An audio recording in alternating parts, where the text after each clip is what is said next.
3, 2, 1. He's back, who's back? It's the Pacman Jones. Number 32 in the zone. 32 in the zone. Why don't you leave him alone? Funnily enough, leave him alone is exactly what opponents would have to do with Pac-Man Jones anytime he stepped foot inside a TNA six-sided ring. This created one of the most absurd, confusing, and delightfully stupid stints professional wrestling has ever seen. Pac-Man Jones was not in TNA for a good time nor a long time. This is the story of the NFL player who got suspended during his prime, joined America's #2 wrestling promotion to wrestle, was legally prevented from doing so, and somehow still won and lost the championship. All that without ever taking a single bump. It didn't make sense then, and it makes even less sense now. Yet it was so stupid that you couldn't help but be entertained. This is the story of Pac-Man Jones in total non-stop action, but first, some exciting news from yours truly. When I say great tag teams, who comes to mind? I think of the legends, Head Cheese, Shark Boy and Curry Man, Billy Gunn and Yoshitatsu, the Baldies, Jesse and Festus. Biscuits and gravy.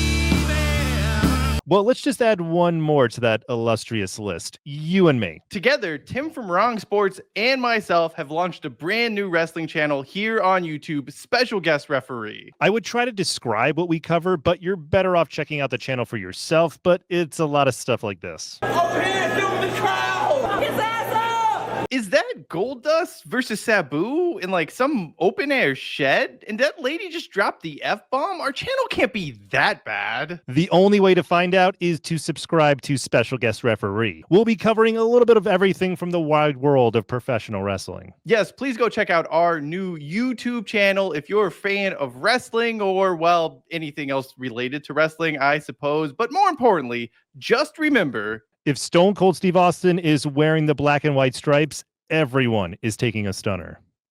the year is 2007, and we are firmly in an era where wrestling is not cool in the mainstream. Like, we're talking a time when you only mention something current in wrestling at work or schools or wherever if you know the person was cool. This was doubly true for Total Nonstop Action, otherwise known as TNA, America's distant second wrestling promotion. They were on Spike TV, had some good things going, especially around this time. Kurt Angle and Samoa Joe were in the midst of their epic feud, Christian's Coalition with AJ Styles and Tyson Tomko, extremely entertaining, a very awesome part of that. The X Division was always the TNA X Division. But for every good thing TNA did, there were at least 2 to 3 stupid, nonsensical things that the promotion pushed ahead with anyways. Reverse battle royals, valets being tarred and feather, whatever Black Rain was supposed to be. That, alongside the tepid public perception of professional wrestling in general thanks to WWE's own follies around this time, made it really difficult for TNA to gain any sort of mainstream notoriety or traction. How was TNA going to change that? Well, they decided to pay overs to bring in a disgraced and suspended NFL cornerback with a litany of legal issues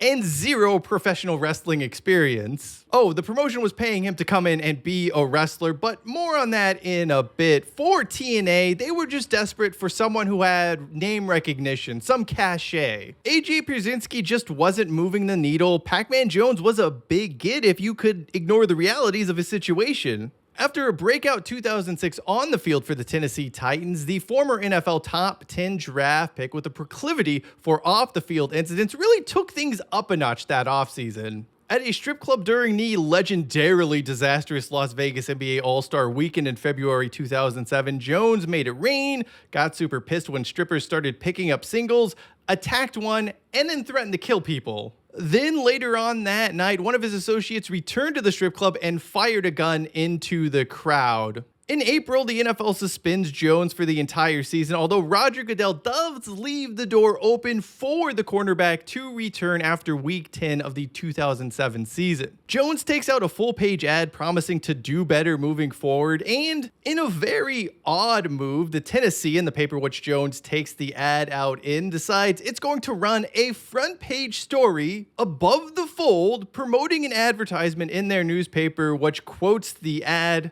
I have no words for that.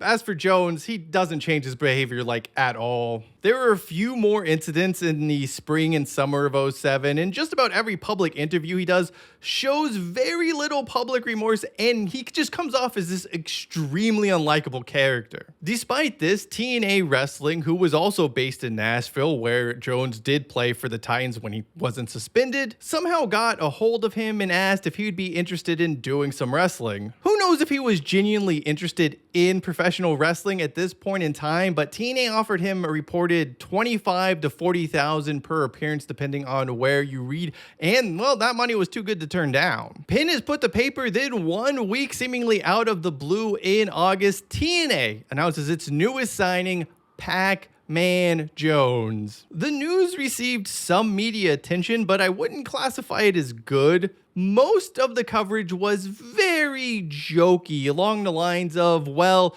Pac-Man Jones is in so much trouble and so desperate to do anything to rehabilitate his image that he's willing to sign with this second-rate wrestling company whose acronym stands for tits and ass. Thank you, Vince Russo.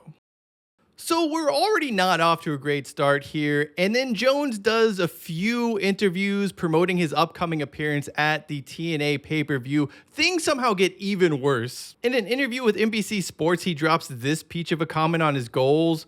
Win the TNA World Tag Team Championship. I want to prove that I am the greatest team sport athlete. I really want to show that I'm a team player. That was his entire shtick. He was going to be a team player. Team player. T-E-A-M. The problem is that Pac-Man Jones was already under contract to a team, that team of course being the Tennessee Titans, who weren't exactly enthused by the idea of him wrestling and potentially hurting himself. Well, he wasn't just potentially hurting himself wrestling. In that NBC Digital interview, Jones admitted to riding ATVs and jet skis and doing super dangerous things like every day. The Titans, for their part, seemingly knew none of that. So when Jones is doing these interviews talking about this dangerous rough and tumble lifestyle while promoting the fact that he's going to wrestle with zero wrestling experience at TNA's upcoming Hard Justice pay-per-view, they sort of freak out. A restraining order is placed on Jones and TNA by the team, preventing him from appearing on that pay-per-view. All sides do come to an agreement which states Jones can appear on camera, but he's not allowed to do anything dangerous or that could be deemed to be potentially dangerous. He wasn't allowed to do anything that would put him at the risk of injury. With that, we're off to the races. His pay-per-view debut sees Jones give one of the most dispassionate promos imaginable. He repeats the same team player stuff. He's clearly being coached to say this by his PR team. Like,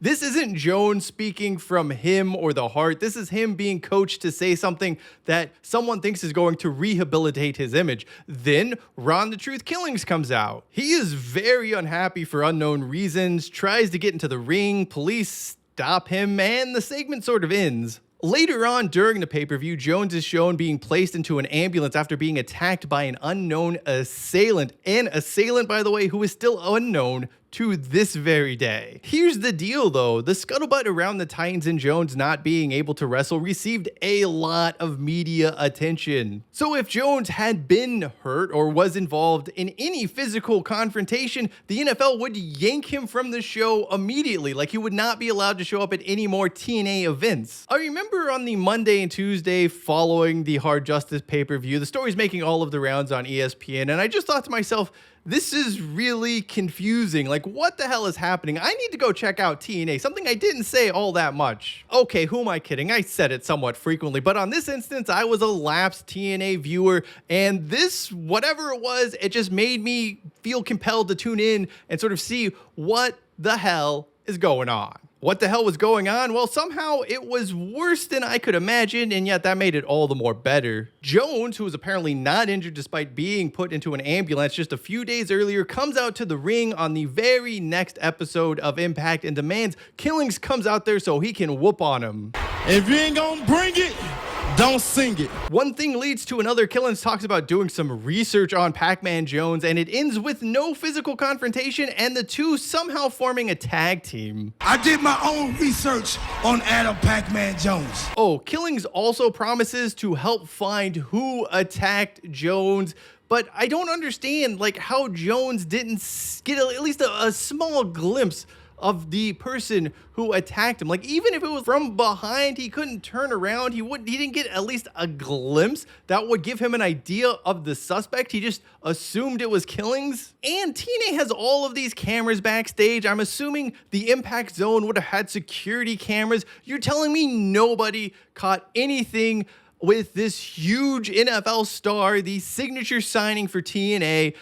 He just got attacked somehow and no one saw anything, no one knows anything. Make it make sense. Actually, don't ponder that for too long, because things are going to get even more confusing. Somehow this tag team that has been together all of moments is granted a shot at the TNA World Tag Team titles, despite the fact de facto TNA authority figure Jim Cornette goes on to say this: I've seen his contract and I know what he can and can't do in TNA. Doesn't matter. He knows Jones can't wrestle. He knows he can't do anything in the ring, but the match is booked anyway. Let's scout what is soon to be known as Team Pac-Man, shall we? You have Pacman Jones, a pro football player with zero wrestling experience, teaming up with Ron Killings, whose last tag team match in TNA happened 3 months previously, and saw him team up with James Storm in a losing effort against Jerry Lynn and Tennessee Titans, or former Tennessee Titans and Oilers tight end Frank Wycheck. Also, TNA has a fairly deep roster of tag teams around this time. It's not like we're talking about SmackDown in 2007, where Deuce and Domino are fighting London and Kendrick for like 40 straight weeks. Let's say for whatever reason, you can look past the absolutely ridiculous decision to give Team Pac-Man a tag team title shot, despite the fact Pacman Jones has zero matches of wrestling experience. They have a month until the next pay-per-view to train and gain some valuable experience, to work together as a team, learn the ropes both figuratively and literally, because Jones in his intro video does not look like he knows how to run the ropes. Instead, they use this month to walk around backstage and have pointless conversations and give other wrestlers quote-unquote autographs, which is just spray painting their backs NWO style. This brings me to one of Don West's most ridiculous calls. I'm a big Don West guy. Like, I love the late Don West. I thought he did a fantastic job in TNA. He was nothing if not entertaining, but I'm not sure what exactly he was thinking here. Looks like he's shaking up some kind of a spray can.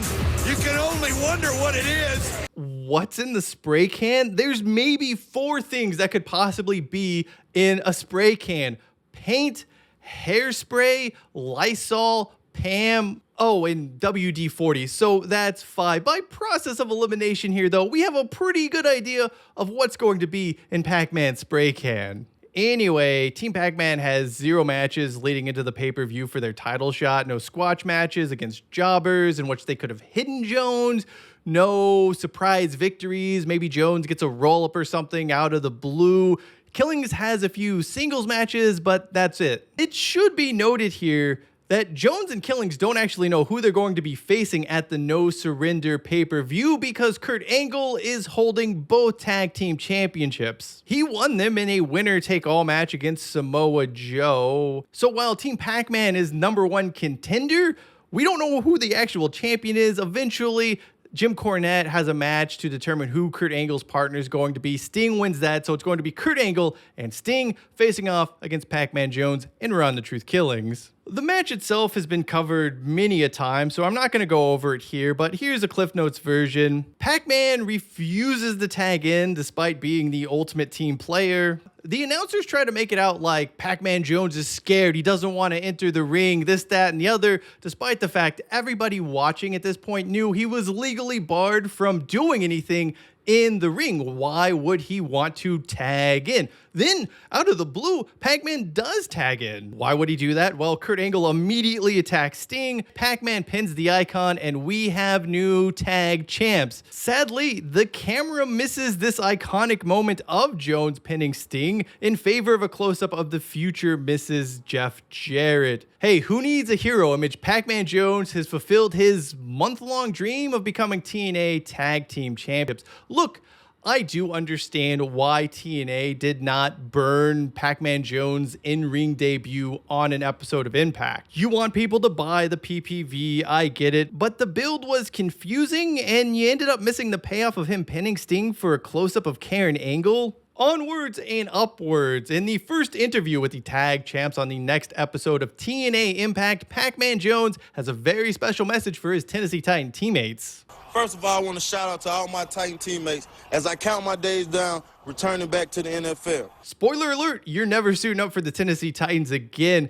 That is not the only comical turn things take here. Everything is building to Bound for Glory in Pacman Jones' hometown of Atlanta, Georgia. Although pretty much everyone hates Team Pac-Man, like they're getting booed pretty resoundingly at this point in time. So why is TNA trying to get that hometown babyface pop? Then again, they're going up against the heel team of AJ Styles and Tyson Tomko. TNA booking at its confusing best. Somehow though, that's maybe the least of everyone's concerns here. TNA at this point is sort of like, screw it, let's have Team Pac-Man defend the tag team championships on TV. The results were gold. Absolute gold. Ron Killings beats AJ Styles in a singles match on Impact after Jones tags Styles' face. As Jones is celebrating his victory, he grabs both of the tag team championships, but he doesn't realize that one of them is obscured by Ron Killings' shirt. So we just get this amazing shot of Pacman Jones on the ramp, proudly displaying Killings' shirt over the championship. 2 weeks later on Impact, the very first 2-hour Impact for the record, the tag champs are scheduled to face off against Team 3D, otherwise known as the Dudley Boys, who for some reason are just carrying a football around with them. Don West, God bless him, still trying to convince people that Pacman Jones isn't legally prevented from wrestling or doing anything in a TNA ring. He knows his limitations. He lets one of the two Killings do a lot of the action in the ring, but when Pac-Man gets his opportunities, he uses his speed. What's this? We get a swerve? Pacman Jones actually tags in with one of the worst tags I have ever seen in a tag team match ever. Bully Ray wants to face off against Pac-Man. Not only that, he has a very important question for Jones.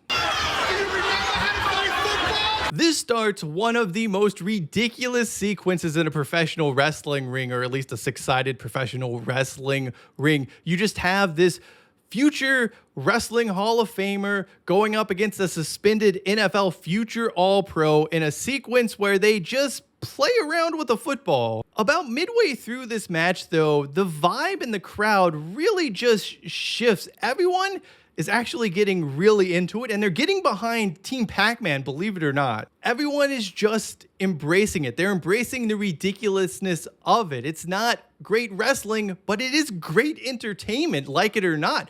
So what does TNA do? Well, of course, they decide to immediately ruin it. They achieve this by having whatever stupid name the New Age Outlaws were called at this point in time come in and attack Killings, leading to a DQ finish. This was like a balloon popping. TNA had spent about 2 months by this point in time trying to get fans invested in Team Pac-Man, and they finally accomplished that. They finally realized this mission, and then they just punted away moments later. The final episode of Impact before Bound for Glory gives us Jones's best promo, by far and away his best promo, where he says what, well, most of us were thinking about Triple X around this time. Triple X. Guess what we got? These guys don't want to be nothing but a bunch of damn porn stars. That match against those wannabe porn stars, it's forever going to be remembered for this moment. Oh, man, he just slams the football down. Not to be outdone, Mike Tenay tries his hardest to land the perfect follow-up line, but it just misses the mark. All new meaning to the term ball spike. I don't know what a ball spike is, but this is just great wrestling entertainment. Not a 5-star classic, but just silliness. So the match continues at this point. We think Jones is about to land his first ever wrestling move, but then the referee decides it's finally time to enforce the rules on the legal man. I would be far less annoyed by that happening had the referee not moments after that allowed Jones to enter the ring despite not being the legal man. My annoyances aside, Pacman Jones throws some money at Elix Skipper, and that leads to Ron Killings picking up the win. Next up is Team Pac-Man's second ever pay-per-view match, only it wouldn't be that. We'll get into the reasons why in just a moment. However, we first need to be reminded of Tyson Tomko's IWGP Tag Team Championship. It's dark days over in New Japan as well. By the way, Tomko is in the midst of like a year-long IWGP Tag Team Championship reign with Giant Bernard. Those are just dark days in New Japan for sure. Hey, at least they were a team. Team Pac-Man, well, they're about to not be a team. Although TNA is holding their cards close to the chest, here's the graphic the promotion airs right before the match. Then the champs give us a promo where Ron Killing says this. We're here to defend these world tag titles just like we said we would. Only they're not, and you, the buyer of this pay-per-view, is about to get bait and switched. And we have a feeling for tonight. And he go by the name of Consequences Creed. In case you're wondering, Consequences Creed would go on to become Xavier Woods in WWE. At this point in time, though, he's just basically like some job guy who cosplays as Apollo Creed. And at no point is it ever explained why he's involved. TNA could have easily repackaged him, given him some quick backstory to make this story make sense. They could have also just done another match where Jones kind of dicks around the outside, comes in, just all smoke and mirrors. Fans were into it, or at least I was really into it. But no, TNA picked the worst possible option, a last-minute replacement with no connection to the story. Oh yeah, Killings ends up taking the pin here anyway, so it's not like they were protecting him. That would have been one thing, right? Like, you don't want Killings to be pinned. Jones obviously can't be pinned, so you just introduce Creed in here to eat the pin, but that's not the case because Killings is the one who gets pinned here, so there's really no reason why they had to do this bait and switch. As for the match, it ends with Jones throwing some cash at AJ Styles. Earl Hebner is like desperate to pick up $15 in ones off the mat, meaning he misses a pin attempt by Killings on Styles. Then he takes advantage. There's a Magic Killer, and Tomko and Styles are your new TNA Tag Team Champs. And that's that. Pac-Man is gone from TNA. You never see him again apart from a 2013 cameo where he comes into the ring, which is no longer six-sided by this point. Ron Killings has one more match on TNA Explosion, and he leaves TNA for WWE shortly thereafter. If you weren't there and you didn't live it, you wouldn't really understand this story of the suspended professional footballer who wanted to become a wrestler, was banned from wrestling, and somehow still won a championship. For Pacman Jones, TNA was just another pit stop on his way to rock bottom. There would be more trouble, more suspensions, a very ill-fated stint with the Dallas Cowboys. Eventually, though, he kind of got his act together with the Cincinnati Bengals. He'd have a couple of all-pro seasons there, although he did have a knack for finding trouble, although these days he seems to be doing relatively well for himself. For TNA, mainstream attention, mainstream coverage is something that continues to elude them to this day. No matter who they brought in, the promotion continued to do dumb things and then doubled down on those bad decisions. Sadly, most of those weren't really as entertaining as this was. At the end of the day, Pacman Jones, Ron Killings, Team Pac-Man, this wasn't great wrestling, but it was really enjoyable. Not everything in life is going to be a Van Eyck painting. You can still enjoy abstract art all the same despite a lack of technical brilliance or traditional beauty. So while some wrestling fans out there may have felt like a real-life version of Edvard Munch's The Scream while watching Pacman Jones' run in TNA, I enjoyed it for what it was. Pure, unadulterated stupidity. It was a confusing mess. But you know, sometimes in life, or even just wrestling, all I really need is The ball is grind. It works at so many levels. undefeated to this day. Thank you for watching this video. If you like some more wrestling content from me and Tim from Wrong Sports, go check out our new channel, Special Guest Referee. I'll put a link to that in the video description below. If you're looking for more football stories, you can learn about the Yankee who became a Southerner and was just a huge fraud of an NFL head coach. That's going to be the video in the upper left-hand corner of your screen. Until next time, I am Cheyenne Hollis. This is The Touchback, and as always, hashtag take it out to the 25.